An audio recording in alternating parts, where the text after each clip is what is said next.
Government స్కూలల్లా ఉమ్. టీచర్లు school చెప్పే టీచర్లు ఇట్లా మంచిగా చెప్పాలంటే ఏం చేయాలి? మంచిగా చెప్పాలంటే మంచిగా మీదకెళ్ళే పైకెళ్ళే ఆయన ఇప్పుడు సీఎం ఉన్నాడు కదా, సీఎం కానీ ఎమ్మెల్యే మంత్రులు కానీ వాళ్ళు తిరిగి మంచిగా వాళ్ళకి చెప్పుకుంటా చేయాలి అలా. ఇప్పుడు మీ సర్పంచ్ ఉన్నాడు, మీ సర్పంచ్ పిల్లలు గవర్నమెంట్ స్కూల్లో చదువుతారా?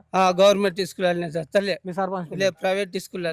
మరి మనమే ప్రైవేట్ స్కూళ్ళకి పంపించి, ఇప్పుడు సర్పంచ్ ఉన్నారు మీరు, సర్పంచ్ ఉన్నోళ్ళే గవర్నమెంట్ స్కూళ్ళకి పంపించి విద్య ఎట్లుంది ఏంది పర్యవేక్షణ చేసి ఎమ్మెల్యే దగ్గర దాకా తీసుకెళ్ళాలి. మరి తప్పెవరం చేస్తున్నాం? పెద్ద మనుషులే చేస్తున్నారు. మరి ఇప్పుడు మేమేం చేస్తున్నాం? ఉమ్, ఓటాలు ఉమ్, ఓ కోటరు కళ్ళు శిక్షకు లొంగుతున్నాం, ఓటేస్తున్నాం. ఉమ్, 5 ఏళ్ళ దాకా శిక్ష.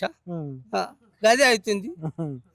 ఇప్పుడు వాళ్ళ పిల్లలు ఎడదస్తారు, మా పిల్లలు ఎడదస్తారు. ఇప్పుడు పైసలు ఉన్నోళ్ళకి ఒక న్యాయం, పైసలు లేని లేని వాళ్ళకి గవర్నమెంట్ స్కూలల్లా ఉమ్.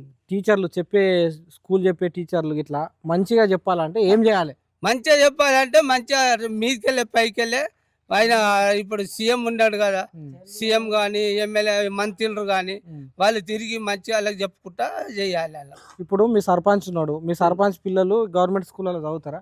గవర్నమెంట్ స్కూల్ చస్తలే, మీ సర్పంచ్ లే పిల్లలు? Private school.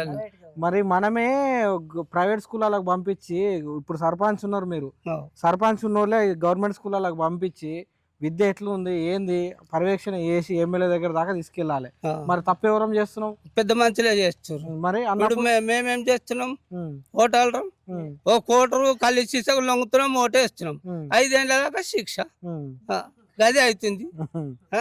ఇప్పుడు వాళ్ళ పిల్లలు ఎడదస్తారు, మా పిల్లలు ఎడదస్తారు. పైసలు ఉన్నోళ్ళకి ఒక న్యాయం, పైసలు లేని లేని వాళ్ళకి వాళ్ళకి